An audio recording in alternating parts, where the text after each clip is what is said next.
Halo semuanya teman-teman, rekan-rekan dimanapun berada. Pada video saya kali ini saya akan membagikan bagaimana saya bisa lolos mengikuti ujian SKB CPNS tahun 2018.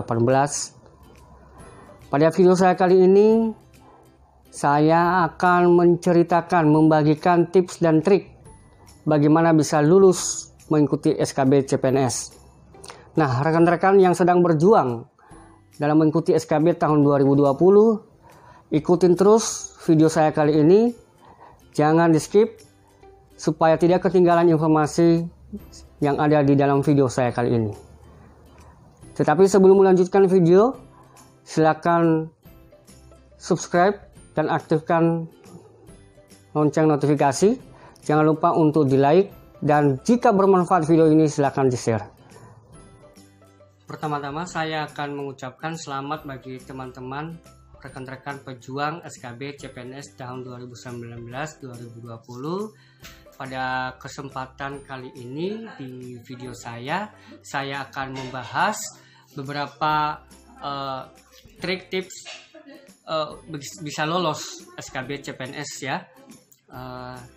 Tahun 2018 saya mengikuti CPNS dan 2019 itu saya menerima SKCP CPNS, dan 2020 ini saya barusan terima SK PNS 100%. Nah, di video saya kali ini saya akan membagikan pengalaman saya bagaimana bisa lolos SKD dan SKB, terlebih kepada teman-teman yang sedang berjuang dalam mengikuti seleksi bidang ya SKB. Teman-teman perlu saya informasikan bahwa setelah teman-teman sekarang kan teman-teman sudah selesai menetapkan tempat seleksi ya, tempat ujian nanti, dan kemungkinan nanti September sampai Oktober nanti pelaksanaan ujian SKB-nya ya. Semoga teman-teman dapat mengikutinya dengan baik tanpa halangan, tanpa ada kendala. Teman-teman, pada kesempatan kali ini silakan ikuti saran saya supaya bisa lolos ya. Yang pertama-tama kita tetap berdoa kepada Tuhan ya. Tanpa campur tangan Tuhan tidak mungkin kita bisa melakukan segala sesuatu, tidak mungkin berhasil semua usaha kita ya.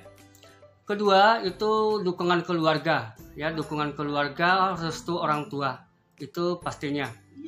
Teman-teman juga saya juga sarankan untuk terus belajar ya, terus belajar. Gimana belajar? Banyak sekali sekarang itu bisa dicari di internet ya, di Google. Dan saya kemarin itu lebih banyak cari di Google ya. Nah, teman-teman, pengalaman saya, banyak teman-teman saya yang beli buku ya, beli buku besar khusus CPNS ya. Banyak juga yang ikut les di luar. Tapi saya tidak melakukan hal itu. Saya hanya mengikuti, membaca atau belajar dari Google. Dan bukan hanya itu teman-teman. Saya juga mengikuti grup ya, mengikuti grup atau komunitas yang dimana di situ ada yang berpengalaman ya. Mereka nanti cerita bagaimana pengalaman yang mereka sudah alami. Jadi dari situ kita belajar dari pengalaman ya. Makanya teman-teman juga harus bergabung di komunitas sesuai bidangnya ya, sesuai bidangnya. Teman-teman juga belajar, saya sarankan bisa mengunduh atau memasang di HP Android rekan-rekan semuanya, yaitu aplikasi soal SKB sesuai bidang. Tentunya soal SKB CPNS mata pelajaran apa kalau guru gitu. Jadi nanti di Play Store itu ada, tinggal unduh berapa aplikasi gitu. Silakan terus belajar, silakan kerjakan soal-soal yang ada di aplikasi itu. Nah, itu yang saya lakukan teman-teman. Sebelum tidur saya lakukan terus itu, saya kerjakan walaupun nilainya kadang-kadang 80, kadang-kadang 100, saya terus supaya ketika saya nanti mengikuti seleksi paling tidak ada yang sudah pernah saya pelajari di situ. Pasti akan ada. Nah,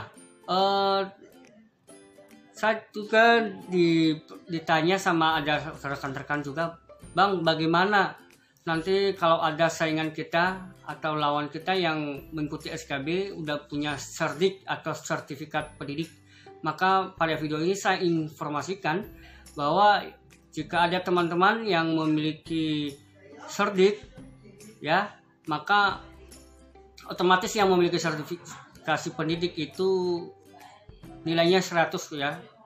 Mereka bisa dikatakan itu hanya formalitas mengikuti SKB. Saya bisa katakan gitu. Kenapa? Sudah otomatis memegang nilai 100. Berarti nilai yang tidak memiliki serdik itu ya berarti hanya 45% kemungkinan menang. Ya. 55%-nya pasti mereka akan nomor 1. Tetapi tidak menutup kemungkinan juga kalau mereka pas waktu ujian itu ada kendala, ada masalah gitu, mereka bukan kita berdoa, tapi bisa saja, ya. Berarti kita yang akan menjadi nomor 1, ya. Nah, di dalam satu instansi itu ada yang dibutuhkan 1. Berarti yang bersaing di SKB adalah 3 orang. Nah, rekan-rekan semuanya, kalau ada 1 orang di situ yang sudah sertifikat pendidik, berarti otomatis dia akan yang mendudukin kursi itu. Nah, teman-teman, kalau contohnya yang dibutuhkan dalam satu instansi ada 2, ya, berarti yang bertarung di situ ada 6 peserta untuk mendapatkan 2 kursi atau 2 tempat di instansi. Nah, salah satu di antara mereka itu sudah memiliki serdik, maka di SKB itu maka yang memiliki sertifikasi pendidik otomatis nilainya 100.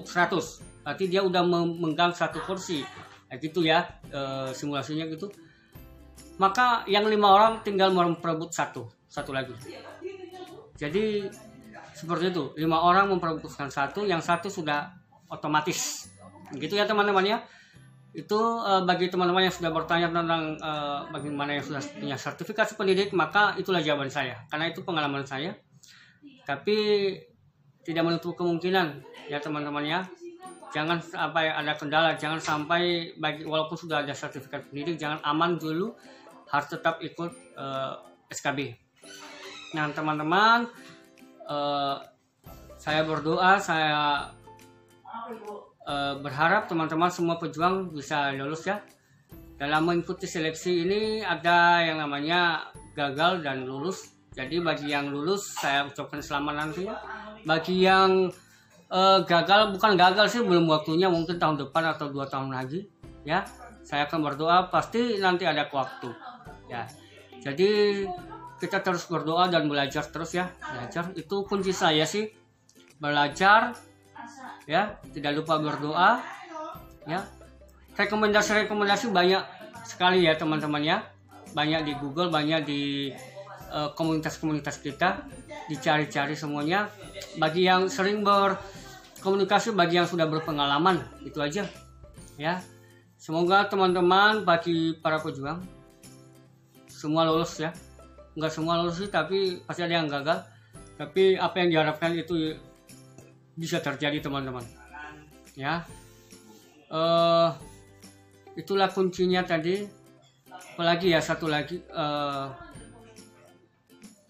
oke teman-teman, kalau ujian SKB jangan lupa jangan terlambat waktu ya, jangan terlambat waktu. Kenapa? Kalau terlambat pasti nggak diizinkan masuk di ruangan ujian ya.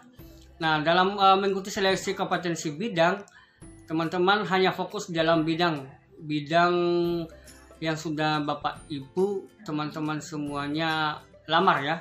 Contohnya guru matematika, maka yang diuji di kompetensi bidang adalah tentang matematika. Contohnya melamar di bidang pertanian, maka tentang pertanian saja. Itu aja yang dipelajari. Ya, tidak seperti SKD. Kalau SKD kan banyak ya, membingungkan kita. Tapi di SKB ini hanya khusus tentang bidang kita yang sesuai yang sudah kita lamar. Ya, itu teman-teman. Semoga video saya kali ini dapat membantu teman-teman, dapat bermanfaat dalam mempersiapkan SKB bulan September dan Oktober ya. Oke, jangan lupa untuk silakan like video ini teman-teman, dan saya mohon untuk dukung channel saya dalam mengembangkan channel YouTube saya ini dengan cara silakan tekan tombol subscribe dan aktifkan lonceng notifikasi. Sekarang Bapak Ibu silakan tekan tombol subscribe. Nah, Bapak Ibu jangan lupa juga untuk di-share ya, dibagikan kepada teman-teman yang lain supaya mereka bisa melihat video saya kali ini, supaya mereka dapat lulus juga seperti teman-teman. Saya berharap sih teman-teman yang menonton, yang subscribe video saya ini, saya berdoa supaya lulus.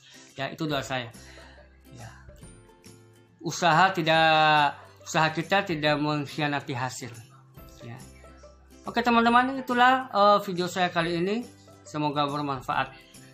Sukses terus.